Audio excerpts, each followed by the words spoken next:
which is the 11th annual Henry Meyer State of Milwaukee Summit. I'm Joel Rast. I'm the director of the Urban Studies program here at UWM. So I want to start by thanking our co-sponsors for this event, which are the Center for Economic Development at UWM and the College of Letters and Science. I also want to thank a few people who played a big role in putting all this together for you guys this evening from the Urban Studies program. It does take a fair bit of work to put something like this together, as I know, because whenever anybody sends an email about anything about this event, I get copied on it. So there's always a lot of emails in my inbox around the time that this comes together. So I'd like to thank our Associate Director, Jamie Harris. Okay, and I don't think I mentioned Kori, or I was about to, our Office Manager at Urban Studies, and then our Project Assistant, Gonzalo Borges, also put in a lot of time on this. So we're here tonight, of course, to talk about housing. We chose that theme in part to commemorate the 50-year anniversary of Milwaukee's open housing marches, which many of you in the room, I'm sure, are familiar with. But for those who aren't, I'm just going to give a very quick 1-minute history lesson here. So back in the summer of 1967, Father James Grappi, a leading civil rights activist here in Milwaukee, along with Alderwoman Val Phillips and a number of other civil rights leaders in Milwaukee, began a series of 200 consecutive marches for 200 consecutive days to push for open housing, fair housing legislation, laws here in Milwaukee that would prohibit discrimination by landlords and realtors. The marchers encountered violence at times from white counter-protesters. They were spat on. There were bottles and bricks thrown. They were jailed on occasion. But they kept on marching for 200 straight days until March of 1968, when they finally came to an end, just a couple of weeks before Martin Luther King Jr. was assassinated. The week after King died, President Johnson signed the Fair Housing Act of 1968. And just a short time after that, Milwaukee did finally pass an open housing ordinance that was actually stronger than the federal law that had just been passed. So here we are 50 years later, and still a lot of unfinished business, obviously. Milwaukee is, as everyone knows, one of the most segregated cities and metro areas in the country. There isn't enough decent, well-maintained, affordable housing to go around.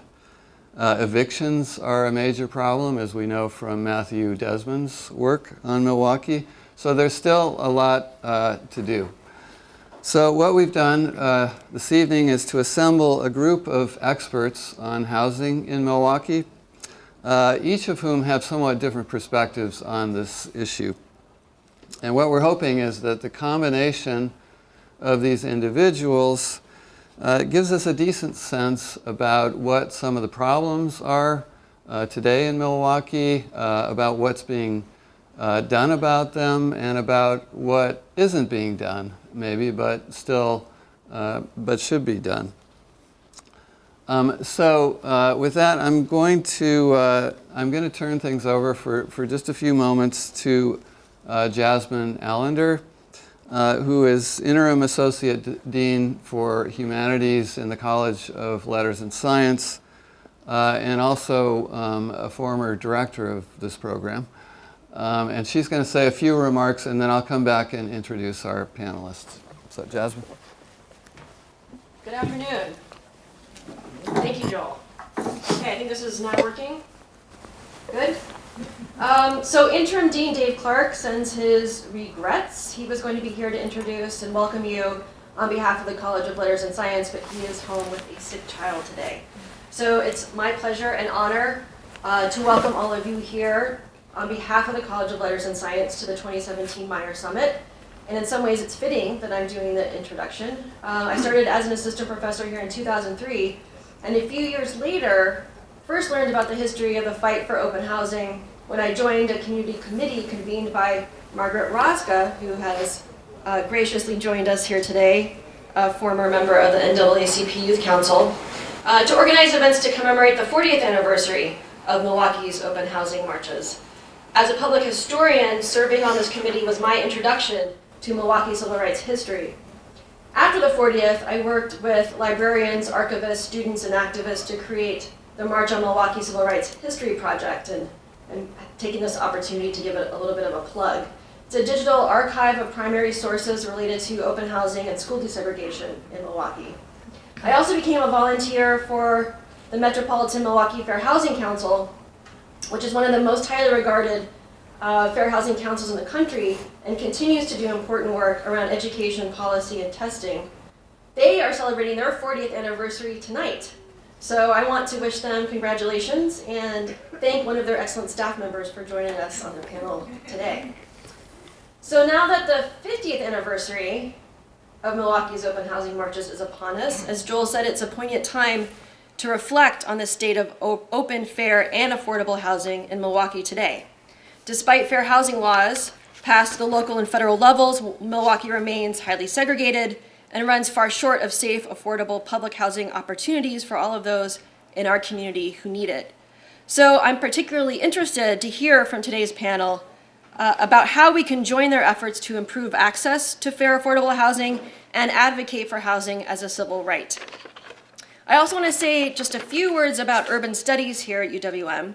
As a faculty affiliate and a former director, I'm extremely proud of the excellent teaching, research, and scholarship produced by urban studies faculty and students. It's one of the oldest graduate programs at UWM and an early pioneer in urban affairs nationally. Urban studies is one of our university's original 4 peaks of excellence and helped establish the campus in the 1960s as a premier urban research university. USP continues its commitment to fostering cutting-edge urban research and the rigorous training of students to meet the challenges facing urban communities at home and abroad. Urban Studies has been an early and deliberate incubator of interdisciplinary curricula, collaboration, and research. Urban Studies has conferred over 1,000 graduate degrees and continues to train students through its 4 interdisciplinary academic programs: PhD, master's, a major, and certificate. I've gained much through my affiliation with Urban Studies, and the Meyer Summit gives all of us an opportunity to grapple with the most pressing, difficult, and seemingly insurmountable issues that our city faces. So thank you all again for coming this afternoon, and I will turn the mic back over to Joel Rast.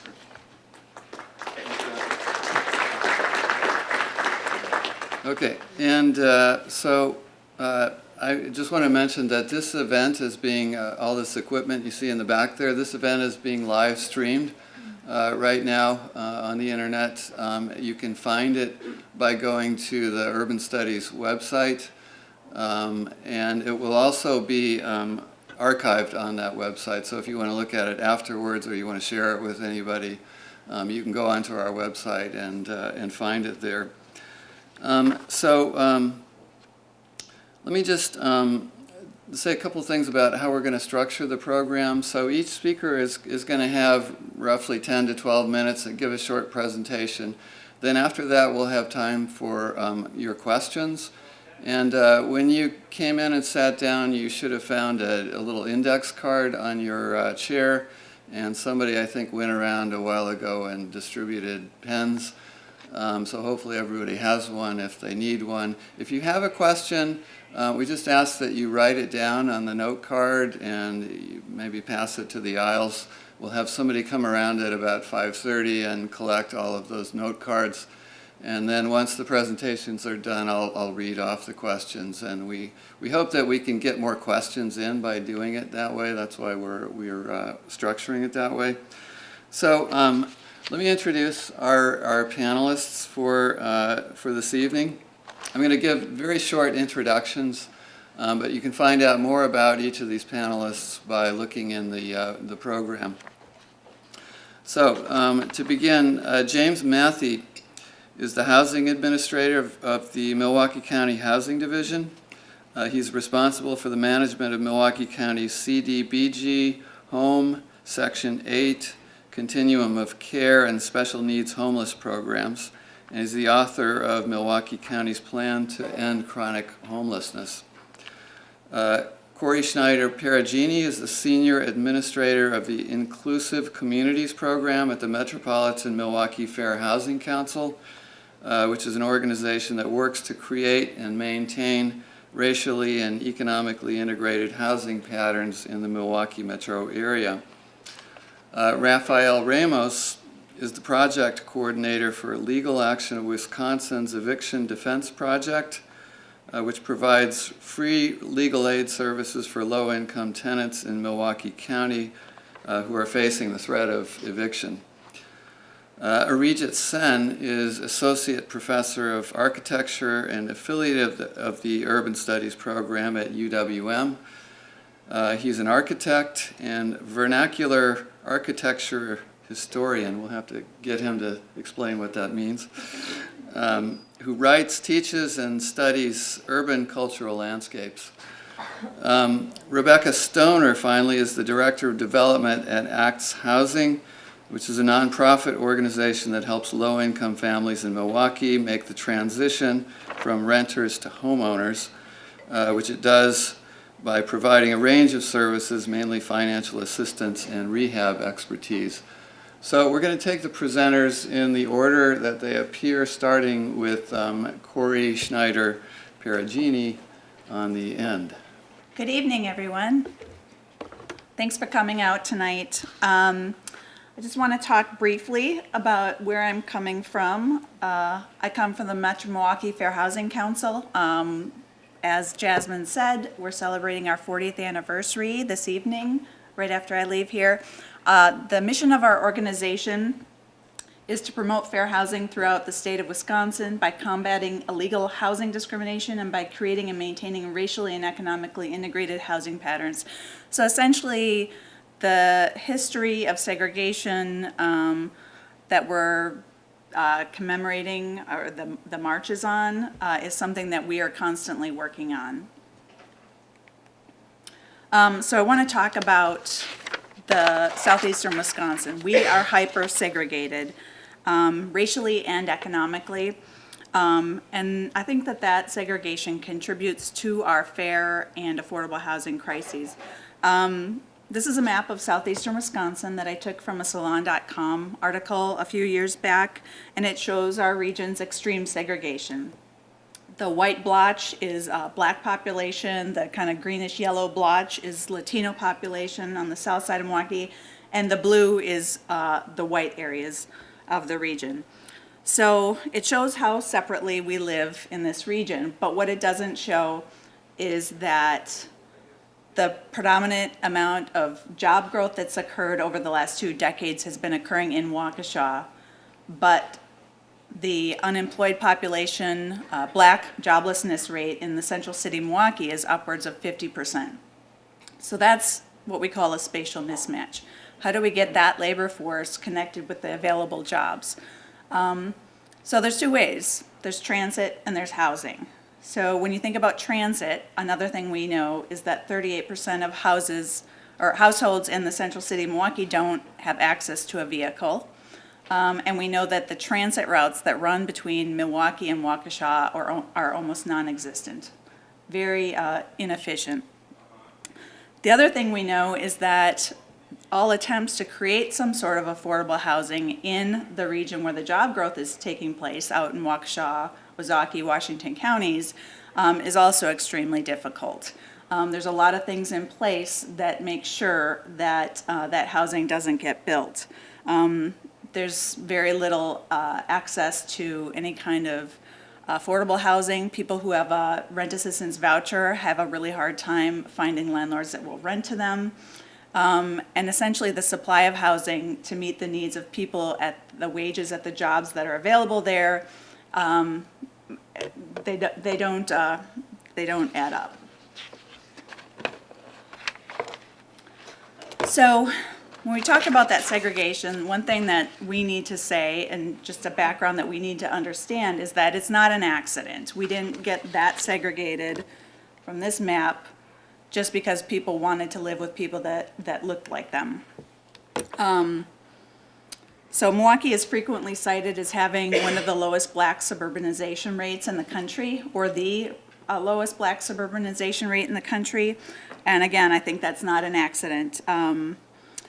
So things that have occurred over time that led to that: racially restrictive covenants, essentially a legal document that would go alongside the purchase of a home that would say who could and couldn't live in that home. It would say, essentially, there was one from Washington Highlands in Wauwatosa that said this home can only be occupied by a person of white race. Then the Federal Housing Administration, and quickly followed up by the Veterans Administration, I think is probably the predominant thing to keep to ensure our segregation. The Federal Housing Administration, starting in the 1930s, developed something where you were able to mortgage out or finance out the cost of a home over 30 years. And this was the first time this was accessible. So this made that American dream available to the masses, but it was the masses of white people, because it wasn't available in areas where black people lived or that were marginally integrated. It was only available to whites moving into white neighborhoods. So that created a huge wealth gap as equity built in some people's homes and not in others. Other things like the Realtors Code of Ethics, public housing policies, exclusionary zoning, which still exists today, urban renewal from the 60s, freeway construction, which helped to drive white flight, and blockbusting. I do a 40-minute presentation on all of this, and so I'm just trying to be succinct today and just so you get a sense that, again, this was no accident. The map on this page is from the Federal Housing Administration. The areas that are pinkish red were the areas where they were not going to provide any financing because that's where black people lived. And so that's the term redlining, if you've heard it, that's where it comes from. So in 1968, the Federal Fair Housing Act passed. And essentially, that was a week after the assassination of Dr. Martin Luther King. And essentially what that did is it made all those things that I just mentioned illegal. But that passed in 1968, but the problems remain. The problems that we're seeing today are no longer the obvious slam door in your face of discrimination from the 60s and prior. It's become much more subtle. Now, it's policies that seem very, very neutral on their face that are keeping us separate. Things as mundane as municipal zoning, things as mundane as the Housing Choice Voucher Program and the way it's administered at the federal level, and things like the low-income housing tax credits. So I want to get into just a couple quick details, get into the weeds just a little bit about the voucher program, because this is one of the solutions that I'd like to propose. This is housing assistance or housing choice vouchers, which is essentially a rent subsidy. People who are low income can apply to get a voucher. There's about one voucher for every 4 people that needs it, so it's like winning the lottery if you actually get this voucher. And we'd like to see, where do people live who have a voucher? So if you look at the map on the left, it shows the densest minority populations overlaid with vouchers. It's really hard to see, but let me just explain. People with vouchers live in predominantly segregated and predominantly poor neighborhoods. And so that's an issue from a fair housing standpoint and from just any kind of social standpoint. Are we administering this program in the best way possible. This is another map that shows school performance overlapped with vouchers. So essentially the red are the lowest performing schools and the darkest blue are the highest performing schools. So you look at, and the little turquoise dots, which are really hard to see on this, and I apologize, people with vouchers live closest to the lowest performing schools. And I think that that's something that we can do better as a society. A couple more really wonky things. This basically just shows us that the Housing Choice Voucher participants, people who have that voucher, that have kids, are more likely to live in the highest poverty census tracts, more so than Housing Choice Voucher participants without kids or other renters that don't receive that assistance. And this similar chart shows us that even more disturbing, when you look at those participants by race and ethnicity, we find that Blacks and Latinos carry the burden of that trend at significantly higher rates than white households with kids. So again, we ask, is this program, this federal program, addressing the needs of our community the best? Can we be doing it better? Can we be using that voucher to increase benefits beyond just having stable housing, to include safer neighborhoods, to include higher performing schools and better access to jobs? So there's been a lot of research over the last maybe 10 years or so talking about the issue of zip code matters. Where you grow up makes a difference on your life outcomes. If you have access to safe neighborhoods, parks, high-performing schools, transit, things like that, versus if you're exposed to crime, poor air quality, et cetera. There was research in the last year and a half that showed Raj Chetty I think he's out of Stanford now, showed that people who made moves in a demonstration program that HUD did in the 90s called Moving to Opportunity, showed that people that made moves with their voucher from high poverty to low poverty communities had a lot of improved health outcomes. Things like reduced obesity and diabetes rates, improved mental health for women and girls, reduced exposure to lead, reduced exposure to violence, improved educational and economic outcomes, like a 30% higher income as adults for children who move at a young age, improved college attendance and completion, lower teen pregnancy rates, and other benefits of school integration. So this is something we've been working on with the Milwaukee County and Milwaukee City Housing Authorities to try to get funding to provide this extra level of counseling for people with a voucher so they're able to make these kinds of moves, because children who make these moves at a younger age are much more likely to see these benefits, and then the goal would be that subsidy is no longer needed for them because they've moved themselves out of that generational poverty. So that's what I'm putting out there for you all to chew on for the night. Thank you. Great. Hello, good evening, everybody. Thank you for being here today. So I'm going to focus on, come back up, Milwaukee County's plan to end chronic homelessness using a housing first approach. Before I start, when I say housing first, how many of you out there have heard the term housing first? Wow. Impressive. That's great. So for those of you that don't, just a little bit about housing first. When you're dealing with homelessness, housing is obviously the number one component for dealing with homelessness. It sounds obvious, but in a lot of communities around the country, people are not using housing as the main solution to homelessness.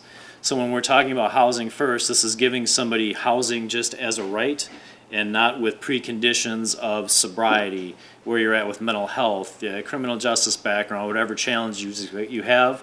With housing first, we're giving somebody permanent housing without any restrictions.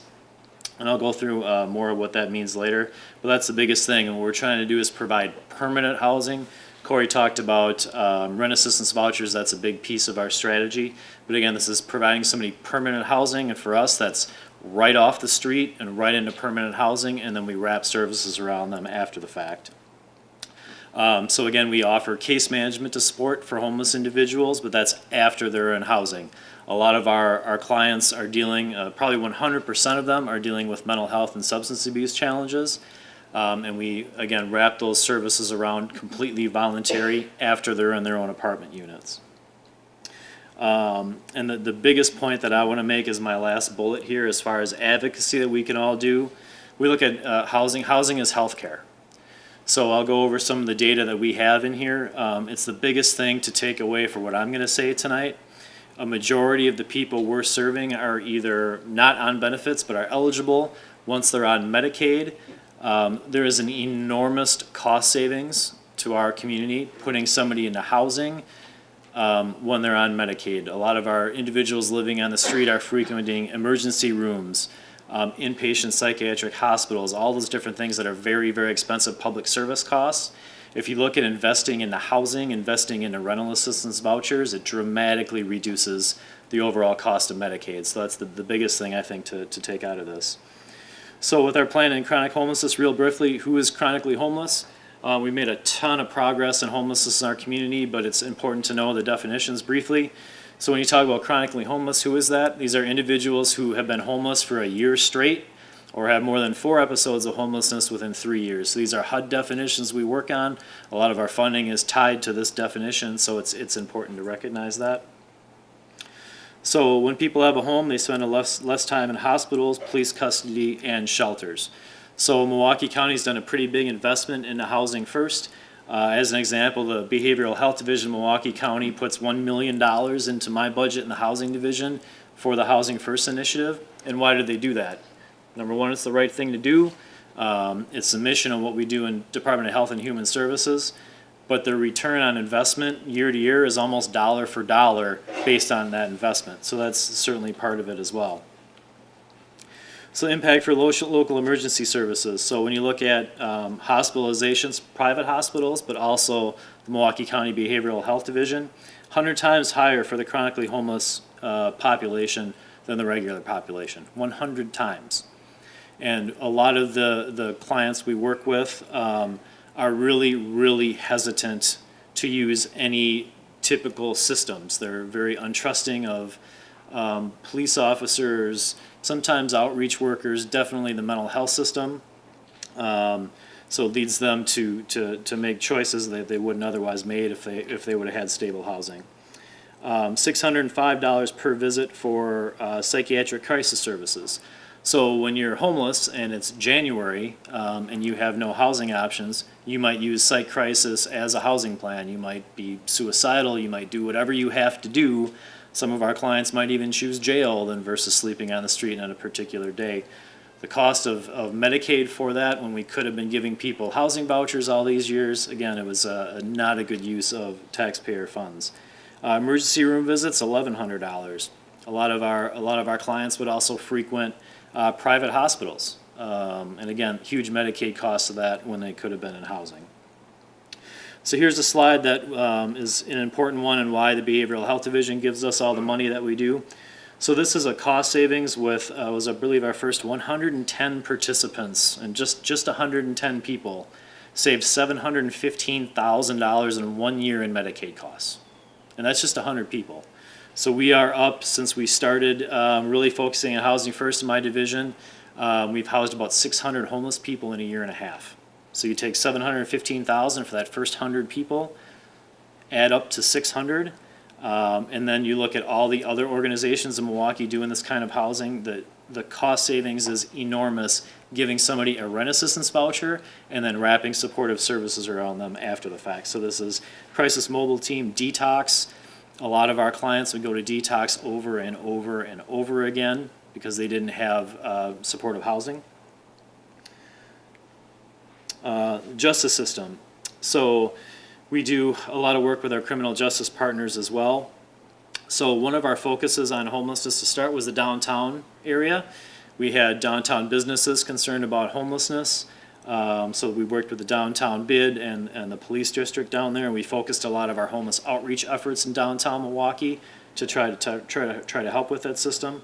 Well, here's the numbers that we found.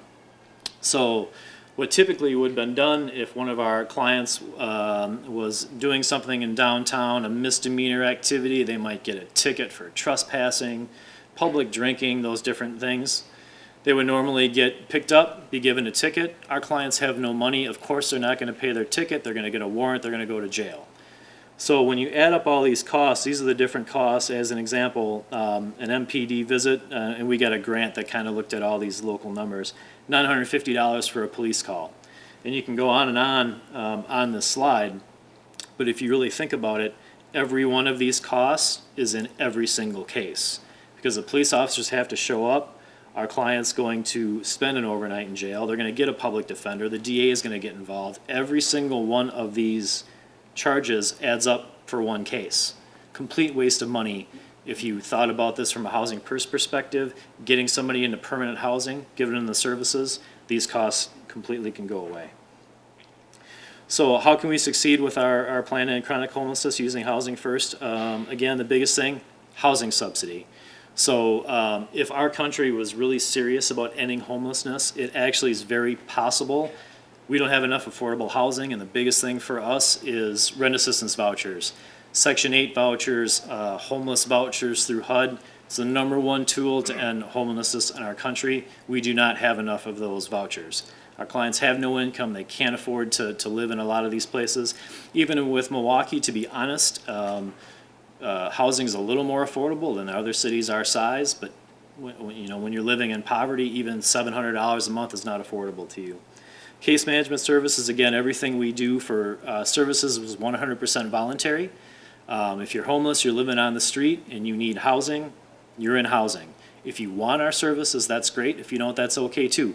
We have a couple of service providers in the room, actually. Very flexible services. You tell us what you need. If you want mental health treatment, substance abuse treatment, we'll provide that for you. If you don't, that's okay. Maybe you want bus tickets, maybe you want a job. It's completely flexible. What that has shown us is we have some of the highest housing stability rates in the nation right now. We're at about 97% of our clients remain housed. These are individuals. We had one individual homeless for 24 years. Consistently was turning down services. When you make things completely voluntary like that and get some of these basic needs met, they stay in housing, save a bunch of Medicaid money. Outreach and staffing, a lot of us provide homeless outreach directly on the street. We're trying to get to folks before they reach emergency rooms, before they reach our homeless shelters, literally going out on the street, finding individuals and taking them from the street directly into housing.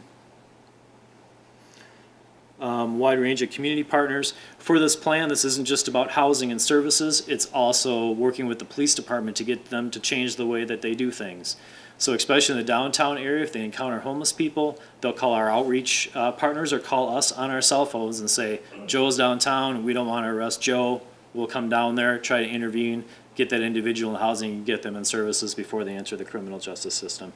Same thing with the district attorney.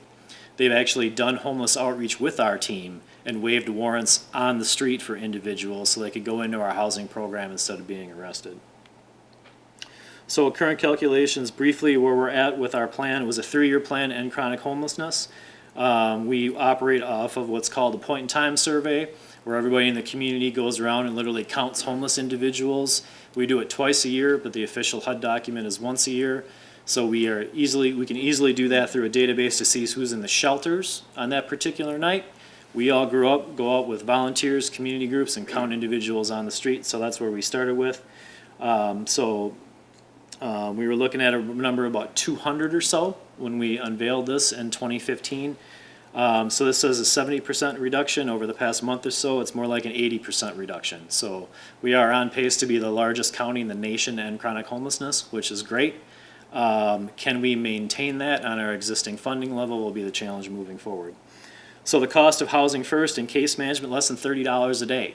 That is giving somebody a rent assistance voucher and wraparound services. $30 a day is all this costs. Again, when you look at the cost of Medicaid, again, for emergency room visits, the cost of putting somebody in jail, all these different things, it is a significant cost savings if we invested more as a society into these rental assistance programs instead of the more expensive Medicaid services.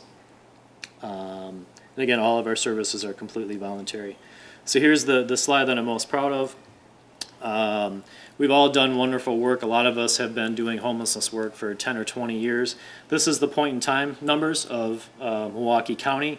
As you can tell, from 2011 through 2015, as much as we were doing what we were all doing, the number never changed. Everybody's doing really good work, a lot of mission-driven folks, but we weren't getting very far.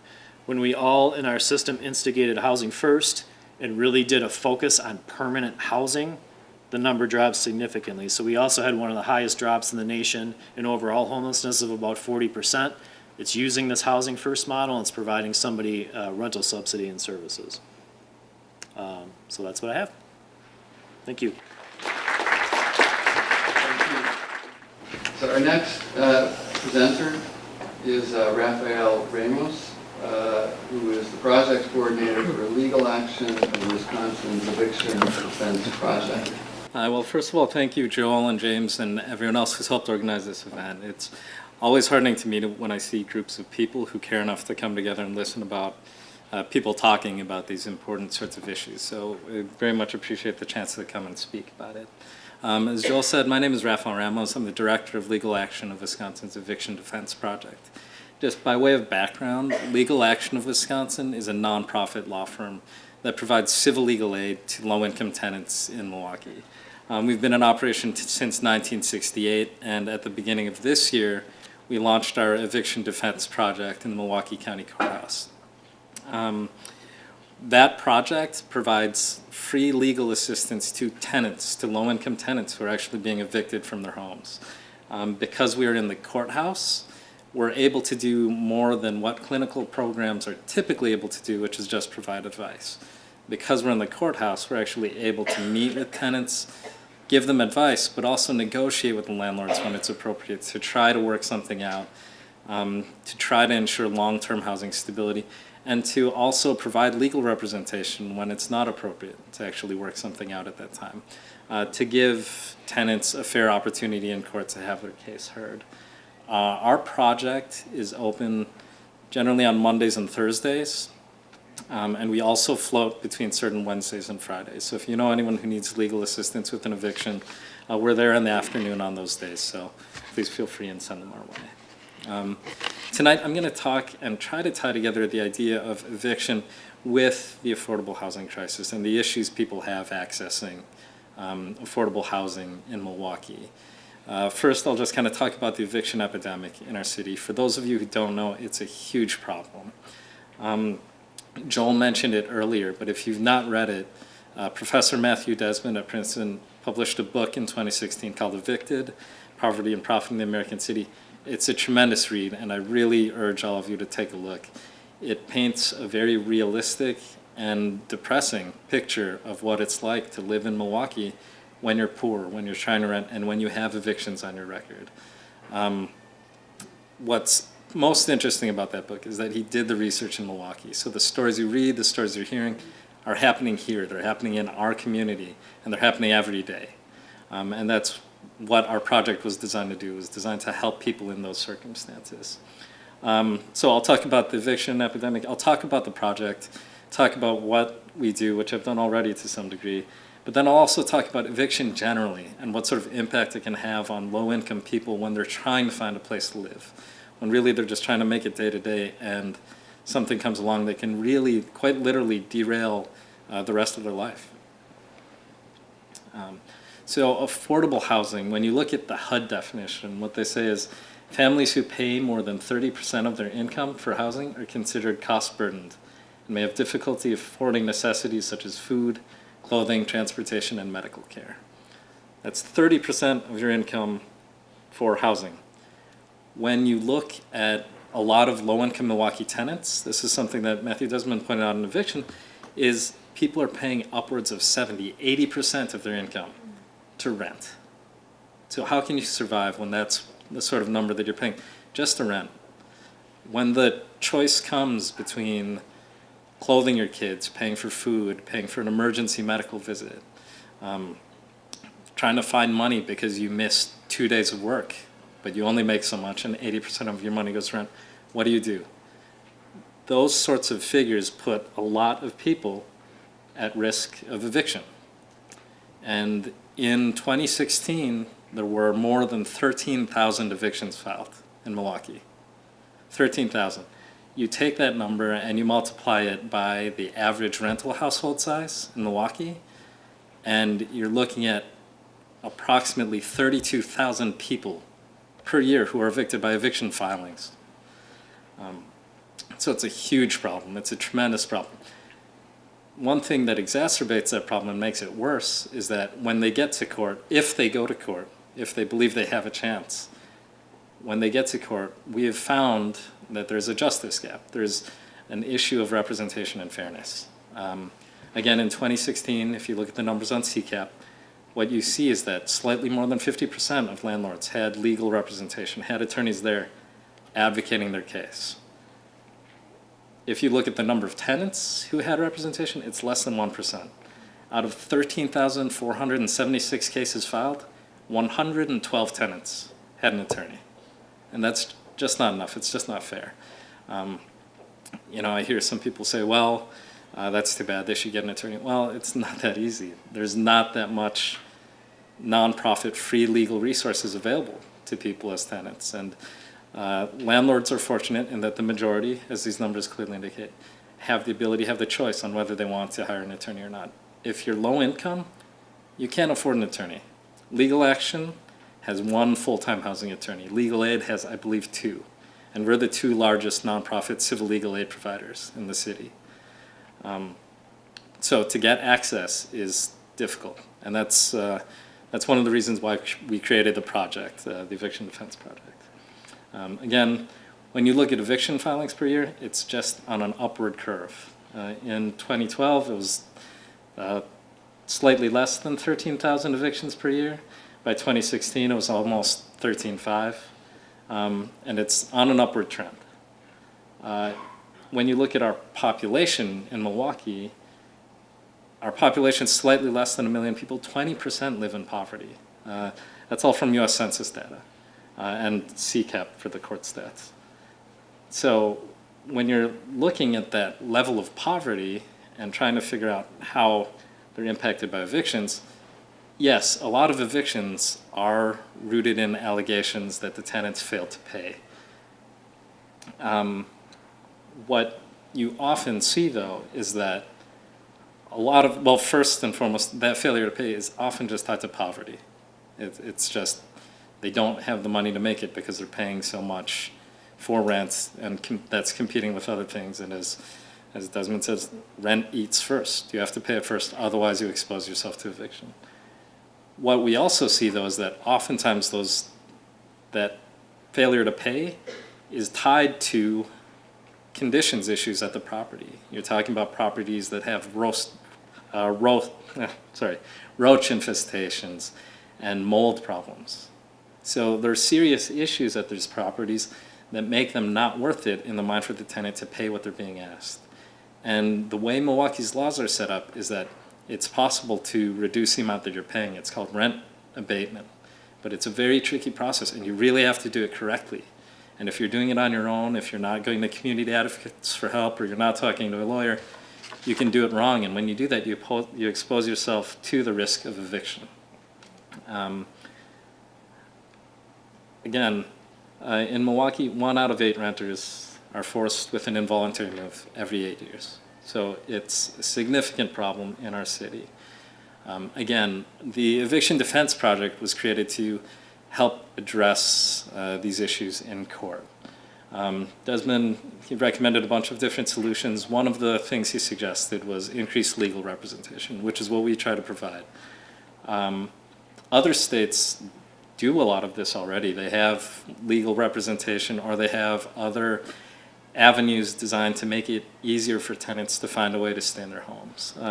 New York, very excitingly, just a few months ago, established a right to counsel for people being evicted. We don't have that here. Washington, D.C. has what's called the right to redemption, where if they can make a landlord whole, if they can pay the past due rent, and they can pay the court costs, regardless of when they do it, if they do it before they're evicted, they can stay there. We don't have that here. Here, if you don't cure within 5 days or some other period, the landlord can kick you out. They can have you removed. And we see it a lot. We see tenants come to us and say, hey, I paid already, but they paid after the suit's been filed, or they paid in some other circumstances where it doesn't matter. The landlord can take their money and still evict them. Again, these issues are issues that can be addressed, but a lot of tenants don't know how to deal with them, which is why we created the project. So again, the Eviction Defense Project, it's a free, volunteer-based project.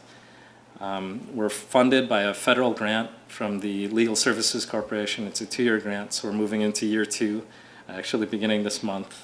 And then we're hoping to get additional funding from LSC and other sources as the project progresses.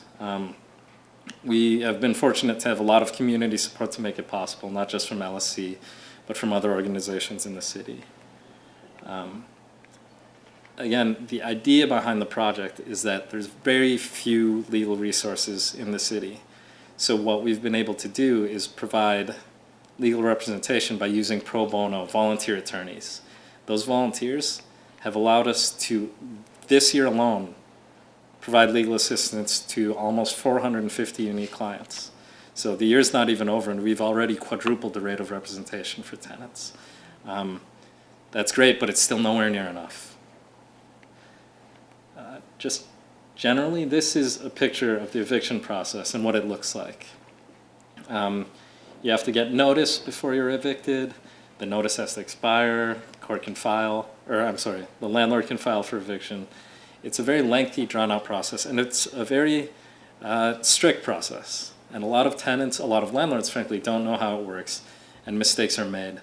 If a tenant's unrepresented, they may not know that they have a defense to an eviction that could give them more time at a place to find a place to live, or give them some leverage to negotiate with the landlord to work something out that works for both of them long term so they can improve their housing stability. What I want to focus on here is right here, the filing of the summons and complaint, the actual eviction filing, and this is where I'll kind of try to tie it back to the affordable housing issues we talked about before.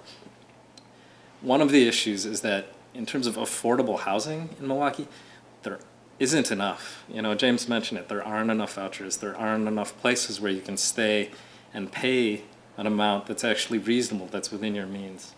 One thing that makes that more challenging is the fact that when an eviction is filed, as soon as an eviction is filed, a court record is created. CCAP is the Wisconsin Circuit Court online database. It's publicly accessible. And landlords use this database to research potential tenants to see what's going on with their history. As soon as a court case is filed, regardless of outcome, when it's filed as an eviction, it shows up in that database as an eviction case against a tenant. And what we've seen, what we know, is that a lot of landlords will not, period, rent to tenants who have an eviction on their record. A lot of other landlords will not rent to tenants who have an eviction filing on the record, even if that eviction has been dismissed. So even in cases where the eviction should never have been filed and the case was dismissed, it still shows up on CCAP. It still shows up on the record. If you click into it, yeah, it says dismissed, but a lot of landlords don't care about that. It doesn't matter. So that right there is a barrier to people finding housing, finding a place to live. Other landlords will take advantage of the fact that a person's been evicted because they know they don't have very many options. They know they don't have a place to go. Lots of clients come to us and tell us that they have been asked to pay a double security deposit for their first month's rent. That's great that they're finding a place to stay, but that cost, that initial upfront cost, puts a lot of tenants who are already struggling with finances in a very tenuous financial position, because you're putting up this huge outlay of cash in the beginning, and any misstep, any accident, any problem can lead you to find yourself facing an eviction because you fell behind. So the other issue with eviction judgments, and this was mentioned on one of Jim's slides, is that if an eviction is granted against a tenant, that eviction precludes you from a lot of government assistance for affordable housing. So when you have an eviction on your record, not only is it harder to find a place with the landlords, but it's harder to find assistance to let you find a place to live. So it's an incredibly difficult situation that really puts people on a downward spiral of housing instability. Those CCAP records stay online for 20 years. 20 years. I'll go fast now because I'm running out of time. At the project and just generally, people should know that it is possible to have those CCAP records sealed. You can have them removed. There are circumstances and thresholds that have to be met. In order to seal, the court has to know that the case basically should not have been filed. The court's going to look and they're going to balance the public's valid interest in access to information against the interest in privacy and the harm that's going to come to the individual because of that information release. That is generally only going to be possible when the case has been dismissed. The court's going to look at, again, some sort of procedural or substantive error. Tenants need to know that that is an option because we see a lot of tenants come through, have their case dismissed, but then they don't get the CCAP seal. So they still face those same challenges in finding a place to live. Again, just evictions and affordable housing, the two kind of lead to a cycle where lack of affordable housing puts someone in a position where they're evicted. When they're evicted, they can't access affordable housing, so they pay more for a place that's not worth it, and they find themselves evicted again. It goes over and over. So it's a huge problem in the city. We're trying our best to stop it, but all the work here that's being done tonight is very important because these are real big issues for our city. So, thank you.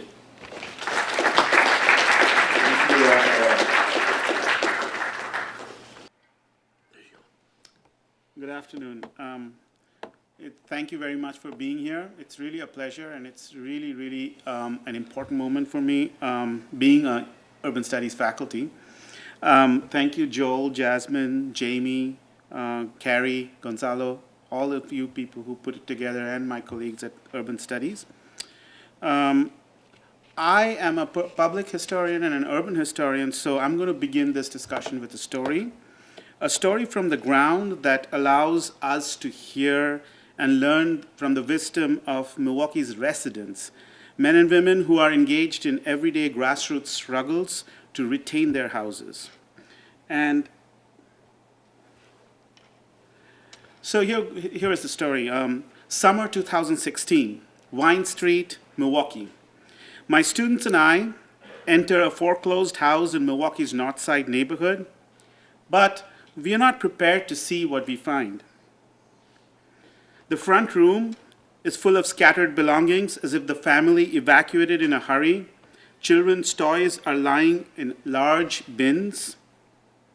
A piano and beautifully crafted wooden cabinets adorn the living room. We pick up an 80-year-old family Bible lying on the piano, and birth certificates neatly tucked in between its pages tumble out. We go upstairs and find graduation gowns, a prosthetic foot, formal dresses arranged neatly in closets. In the study, desks are stacked with bank statements and unpaid bills. The domestic interior looks like a war zone, a devastating sight of an unfolding human tragedy that, while it was so stunning to us, is not so uncommon in Milwaukee.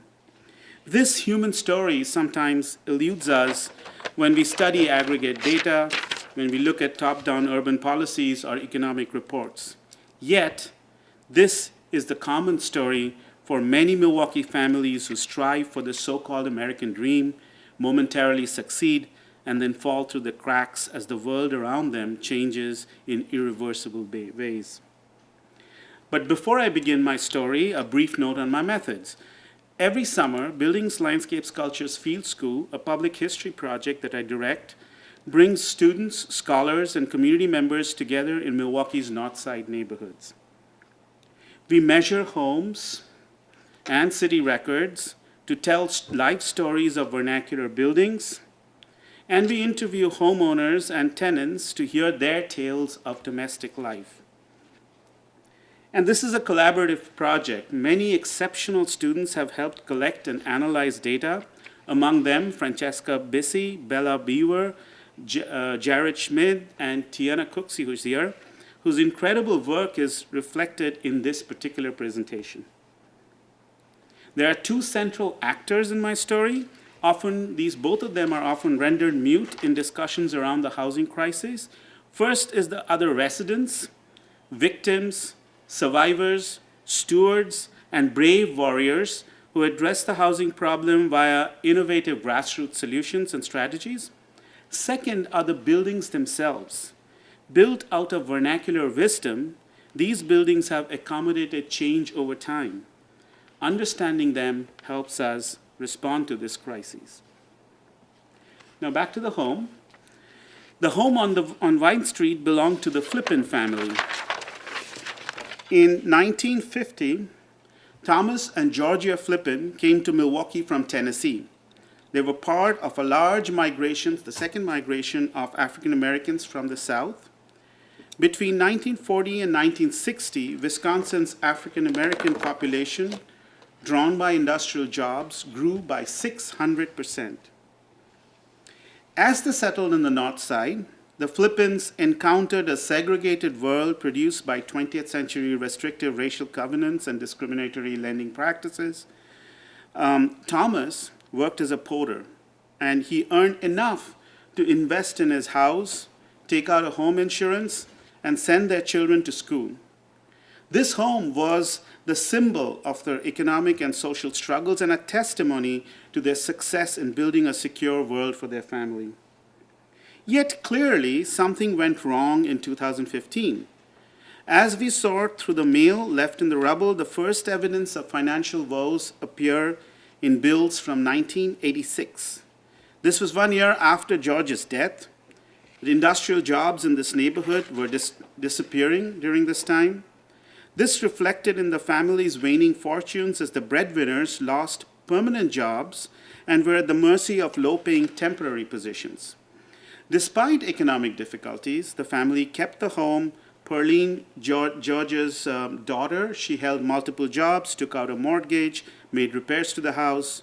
Quinton, George's grandson and son of Cheryl, her second daughter, dutifully attended Milwaukee Area Technical College, and Rory, the brother, played in his high school football team. They did everything right. Things took an irreversible turn when Peragine, George's third daughter, was incarcerated in 1990s. Within a span of 5 years, more adults in their extended social circle ended up in jail. And the disruption in family life is palpable in letters to her mother when Peragine's younger daughter, Cynthia, describes the pain and suffering by wistfully dreaming of the day when her mother can rock her back to sleep as she used to when she was young. And she wrote, "I just want to see the kids, daddy, and mama." So at the end of the century, when the bottom fell off, jobs disappeared, and urban infrastructure crumbled, the family had no other place to go. They could not escape the grip of their circumstances. The story of the economic decline of the Flippin family serves us as an after story of 20th century discriminatory and segregating practices. But it also alerts us to continuing disenfranchisement of Black residents of Milwaukee's North Side. In the current century, new forms of discrimination, such as uneven loss of local jobs, spotty public transportation, unfair urban taxation, and mass incarceration, selectively impact certain neighborhoods, producing holding pens of poverty and disinvestment from where one cannot escape. And here I just want to add also, sometimes they do not want to leave their social system. So it's not always that they want to escape that neighborhood. Today, majority of foreclosed homes in this carceral geography are classified as city tax foreclosures, reflecting an overwhelming inability of homeowners to hold on to their homes. Current programs that funnel money to help homeowners with home repairs, home finances, and maintenance, they help. But such support rarely reach the neediest residents. Additionally, we continue to incorrectly mythologize bootstrap homeownership, and in doing so, fail to come up with successful grassroots strategies to create affordable rental units and stable tenancy. And Matthew Desmond, as you just heard, demonstrates that. Transient tenants in substandard buildings owned by absentee landlords become the face of the housing crisis of Milwaukee. But there's another side of the story that addressed this thorny issue, and that side of the story are the houses themselves. Thomas and George's home served as a good example. This building was built in 1905. The owner, Juno Peterson, built this home as a single-family residence, but in 1945, then owner Sander Patterson erected a back wooden staircase and installed a complete bathroom on the first floor.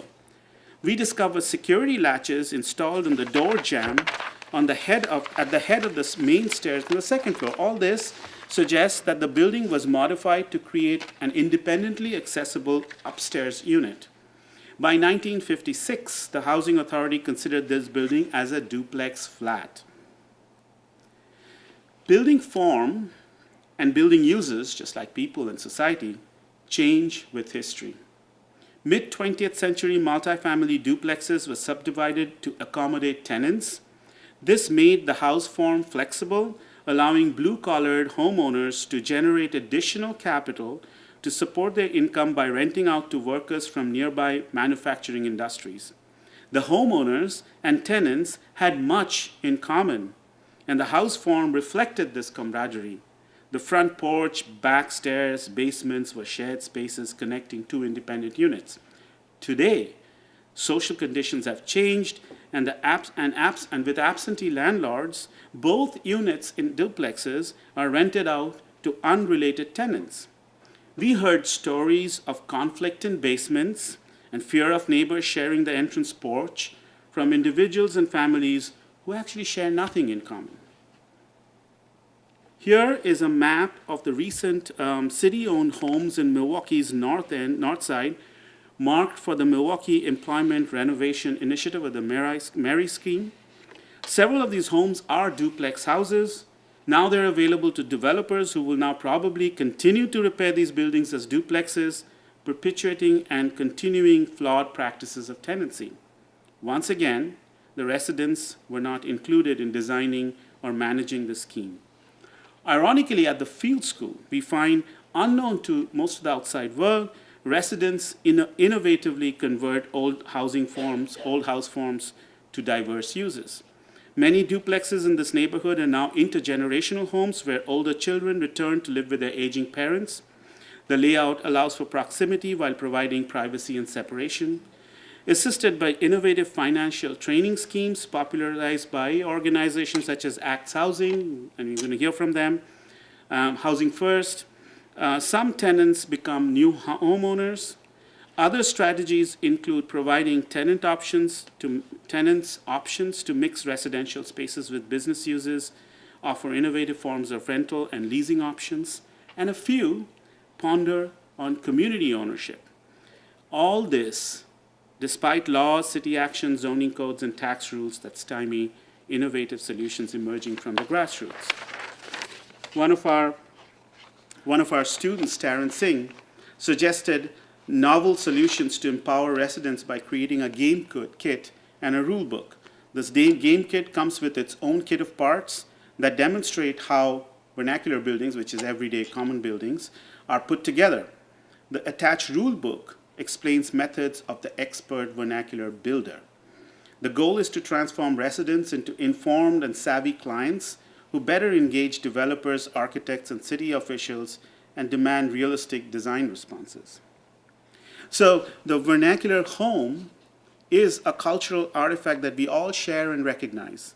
Yet the interpretation of this common form is inflected by a plurality of perspectives, and each of us read this material object in different ways, find different uses for it, and manipulate it in ways that suit our cultural and personal needs. The ubiquitous 20th century house that you see around may look the same to all of us, but its larger context of use, meaning, and relevance have changed over time. Understanding this transformation over time should inform the way we act upon the housing crisis today. Thank you.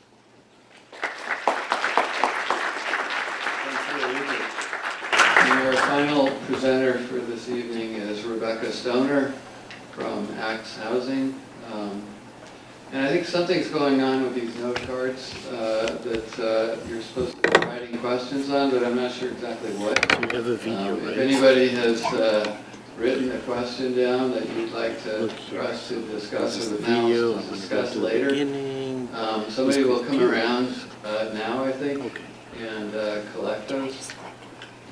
So Rebecca. Awesome. Thank you guys again for being here. My name is Rebecca Stoner. I work for Axe Housing and I'm significantly shorter than most people here.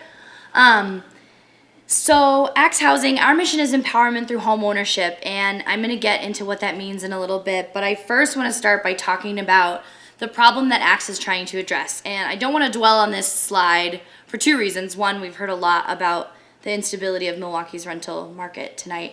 And two, because I want to talk to you guys about how an interesting resident-grown grassroots solution has come to be through Axe Housing. But suffice it to say, Milwaukee's dealing with a really unstable rental market right now. Most families who have limited incomes or different barriers can't afford the rentals that are there. It affects people of color, and in particular women of color, more than it affects white Milwaukeeans. And this isn't just a Milwaukee problem, so this is a national problem. And in Desmond's book, Evicted, 1 in 5 of all, he explains that 1 in 5 of all renting households in the country are cost burdened. And in Milwaukee, in Metropolitan Milwaukee, it's more like 1 in 3. So I want to talk a little bit about Axe Housing and how we do what we do. But first I want to show you guys this picture. This is, Marie and Luis purchased this home in Walker's Point, and on the left side you can see this was a donated bank foreclosed property.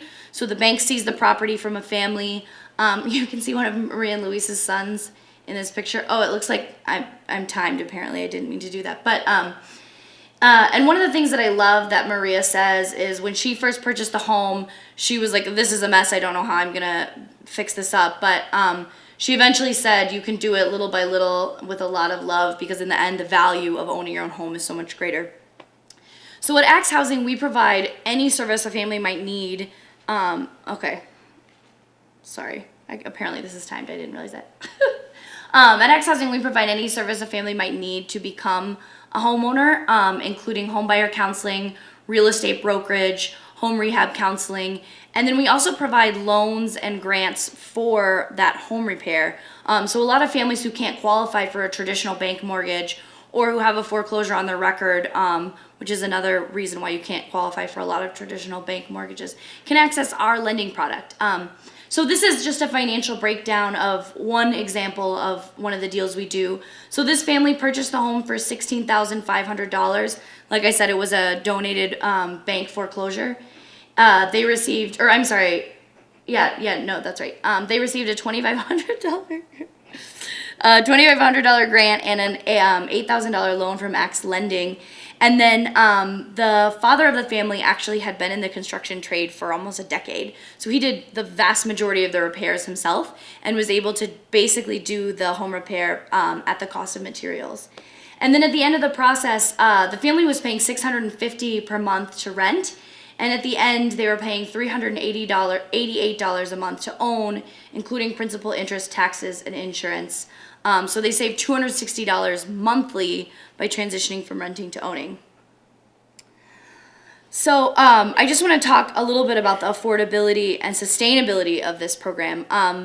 So Axe Housing was founded in central Milwaukee in the neighborhoods when residents of around St. Michael's Parish, a parish on 24th and Cherry, came together and saw that the nature of their neighborhood was changing. And their solution was, well, let's get as many churchgoers and local people into homes as possible so we can take back this neighborhood for our church. And since then, the program we've refined our programs and policies a little bit, but we still very much work with the same model that this community brought to us. On average in 2015, the Axe families earned 50% of the county median income.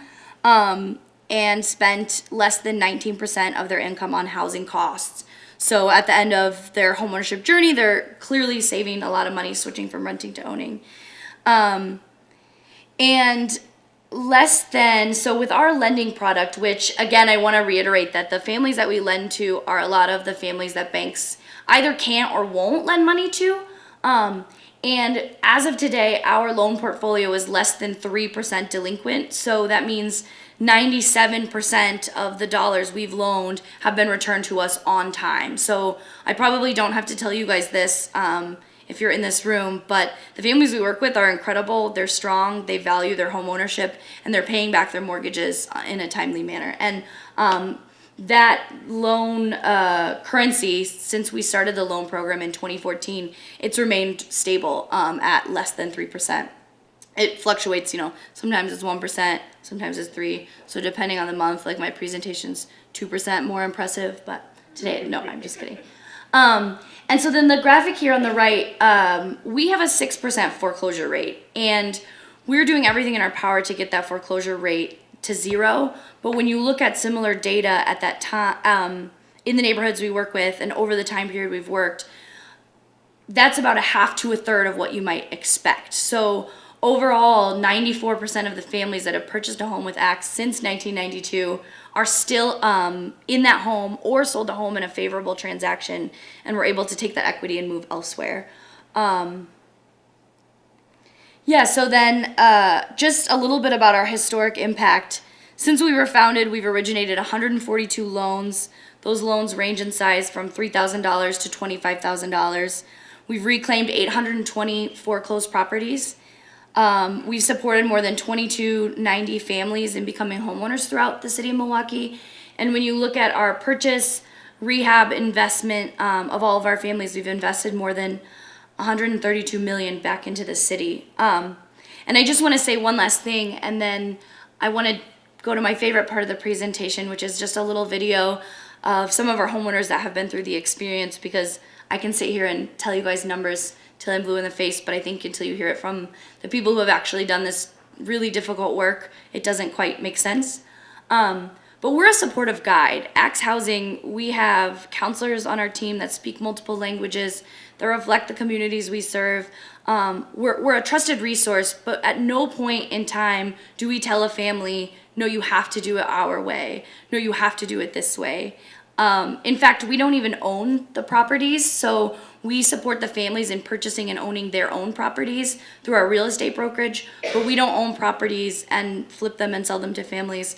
So really, that's what I mean when I say empowerment through homeownership. Like, our families are in the driver's seat. Our families should be empowered in this process, and we're here to help in whatever way that means and in whatever way that makes the most sense for them, but we're not here to dictate what works and what doesn't work. So with that, I want to show you guys a quick video, and then we can move on.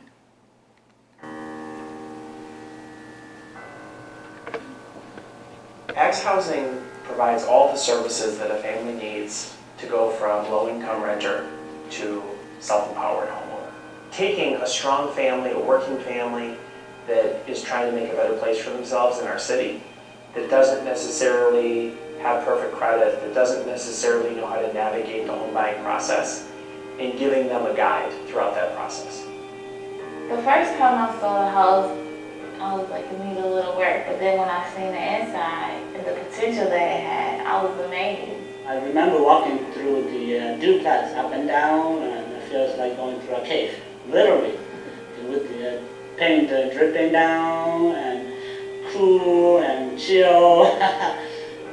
Yo la primera vez que vi la casa me sentí un poco desanimado. Le dije a mi esposa, bueno, estaba un poco destruido, le dije yo. Estaba un poco desanimada y dice, no, pues lo podemos arreglar, y le digo, pues quién sabe cuánto dinero nos va a costar para arreglarla, ¿verdad? Me dijo, no, pues no te preocupes, vamos a ver cómo le vamos a hacer, lo vamos a arreglar.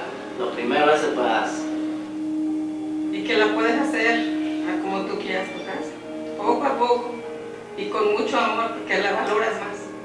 Everything inside, including the windows and new floor, ceiling. This is something to be proud, because knowing how to fix your own house, just becoming so strong. And also, I have a boy who's 13 years old. He's now active. He knows how to do painting. I'm so proud. más cómodo, está más de seguridad de mi familia y para que ellos tienen su espacio, su libertad y me siento, no puedo explicar lo que siento, pues una emoción que hemos logrado comprar esta casa tantos años, pues luchando, trabajando para tener algo, un futuro para ellos. Like I said, it gives the children a sense of belonging, and they have something. And that's what having a home is all about. When kids they don't have to worry about anything besides being a kid. And that's what's most important to me, is to have a place that they can do those type of things. They're the main reason why I got the home, for them. You have to start from scratch, grow up. You must do something to develop your life and the life of your children. And whatever we do is to keep our children safe. That's why we actually consider ourselves to buy a house and be part of the American community. And we are really very happy that ACT helped us to start our life.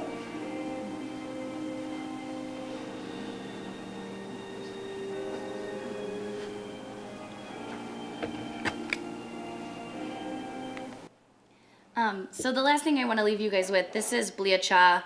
Blia was one of the founding partners of Axe Housing. She was a real estate broker with Axe for 25 years, and despite my begging, she did retire this February.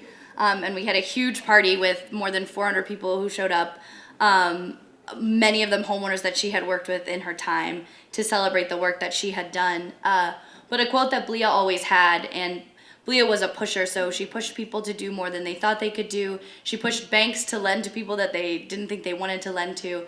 And so a quote that she always had that I just think really speaks to the work we do is, if you are a flower, you don't wait for the good soil, you just grow. So thank you guys.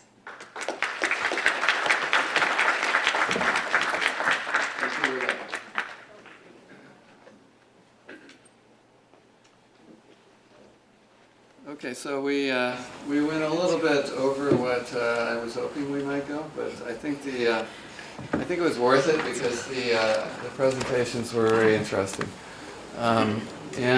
So we do have a bit of time for questions, and I'm going to just read a few of these off and ask our panelists to respond. If you guys could use the black mics. The ones. All right, so the first question here, and this goes to I think anybody on the panel maybe, and that is, could you comment on inclusive housing laws such as Alderman Bauman's proposal to require a certain amount of affordable housing units in buildings with more than 20 units, which is a new proposal apparently that was in today's paper. Does anybody want to take this one?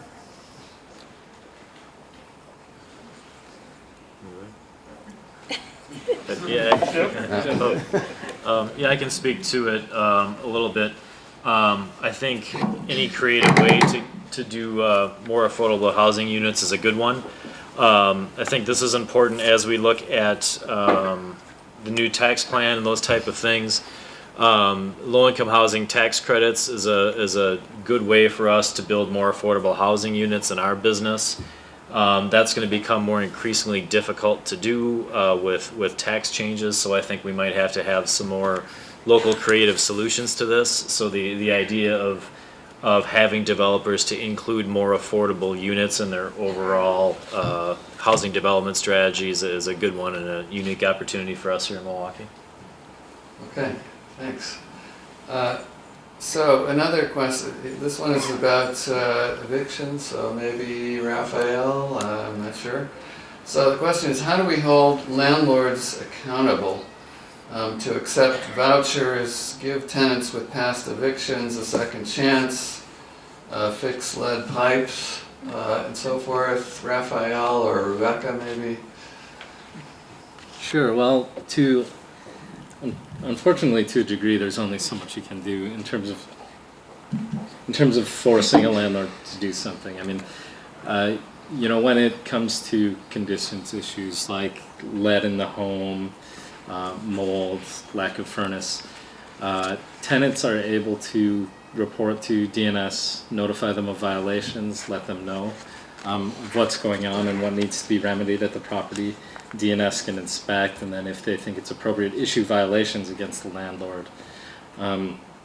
What the tenant can do is, what I mentioned earlier, is if they think it's appropriate, is abate rent properly by a reasonable amount to reduce the amount they're paying for the property, to sort of encourage the landlord to make the repairs. Tenants have to be very careful when doing that. They cannot withhold the entirety of the rent. If they do that, they do expose themselves to eviction. So there are some means along those lines that people can pursue to try to encourage landlords to make improvements to their properties. Similar to rent abatement but different is an option through the city called rent withholding. You can work with the city where instead of paying the landlord the money directly, you pay the money to the city, and then the city will pay the money to the landlord after repairs are completed. Those sorts of things are options that are available to tenants. So tenants looking to explore them. One of our project partners is Community Advocates. They do a lot of work along those two lines. The city and DNS obviously are resources that should be tapped as well. As far as convincing landlords to accept vouchers, to accept emergency assistance, I think a lot of that is education. Landlords, I think there are a lot of ways that those sorts of things are mutually beneficial, not just to the tenant, but to the landlord as well. Landlords that accept those sorts of rent assistance sort of options do tend to have a more stable income stream. There are benefits to both sides, and I think if people are more aware of that, they may be more open to those sorts of options. And maybe a follow-up question to that, which is how many informal, non-formal evictions do you think happen each year? And these are evictions that don't go through the court system. And is this a problem? And do you guys provide assistance to these kinds of people? Sure. I mean, it's a very serious problem. I think, again, the numbers 1 out of 8 are faced with some involuntary move over the course of every 2 years. We don't see too many of those because we're court-based, and most of the people who are coming to our project already have a court date to address their eviction. So the landlords are at least going through the process of filing things in court. We have had a handful of clients come through and say, hey, I've been locked out, my landlord has changed my locks, or my landlord has hired someone to move me out and my stuff's already on the street. When that sort of thing happens, tenants should talk to the police, because illegal self-help move-outs are not allowed. They should be talking to police to regain entry and going to court if they need to try to get additional support from the courts. But it is a very real problem. It's also a problem that's hard to quantify because they're not going to court. So getting exact numbers on that is always going to be challenging. Okay, here's one. I don't know who this should be directed at, but I'll throw it out there. So why is the increase in high rent downtown housing causing rent increases outside the downtown? Or is it? Yeah. It is. So why is that? I got an idea about this one. I think actually downtown, not downtown, Central City, North Side, there is a lot of demand for rental housing right now, and there is a lot of stock of foreclosed properties. So what we're seeing, what we're trying to prevent at Axe Housing, you can purchase, there's more than 1,100 city tax foreclosed properties right now.